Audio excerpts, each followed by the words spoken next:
అధ్యక్ష కోటి మంది మహిళల్ని కోటీశ్వరులు చేస్తామంటున్నారు అధ్యక్ష. కానీ అత్తాకోడలకు పంచాయతీ పెట్టినారు అధ్యక్ష. మొన్న ఈ మధ్యన నేను సూర్యాపేట పోతే అక్కడ ఒక అవ్వ దగ్గర పోతే అధ్యక్ష అక్కడ జరిగిన చిన్న ఉదంతం అధ్యక్ష. ఆ పెద్దామ చెప్తున్నది అధ్యక్ష, నా కొడుకు పెళ్లి చేసిన సార్ 6 నెలల కిందట నేను అనుకున్నా మా కోడలి పిల్ల తులం బంగారం తెస్తుందేమో, నెలకు 2500 వస్తుందేమో అనుకున్నా, ఆమె ఏం తెలియదని చెప్తా ఉంది అధ్యక్ష.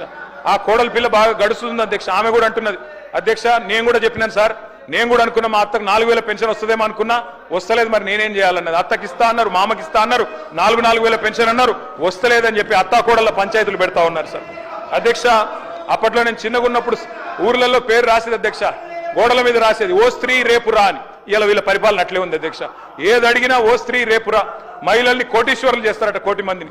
ఎట్లా చేస్తారో వీళ్ళకి ప్లాన్ ఉందో లేదో తెలియదు, కానీ ప్రజలకు మాత్రం అర్థమైంది అధ్యక్ష. 40% బడ్జెట్ చూసిన తర్వాత మొత్తానికి అర్థమైపోయింది అధ్యక్ష. 1,67,00,000 మంది ఆడబిడ్డలు ఎదురు చూస్తా ఉన్నారు.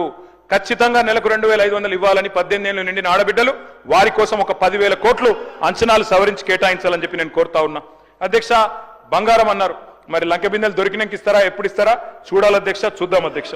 కేసీఆర్ కిట్ ఎగిరిపోయింది, న్యూట్రిషన్ కిట్ ఆగిపోయింది, సీఎం బ్రేక్ఫాస్ట్ రద్దయింది, తల్లి బిడ్డలకు మరి మాతా శిశువులకు కూడా మంచి జరిగే మంచి పథకాలను కూడా రద్దు చేశారు అధ్యక్ష. బతుకమ్మ చీరలు బంద్, రంజాన్ తోఫా బంద్, క్రిస్మస్ కానుక బంద్, ఆఖరికి ఆశాలు అంగన్వాడీలు మీరు కూడా వాళ్ళని రిప్రజెంట్ చేశారు సార్.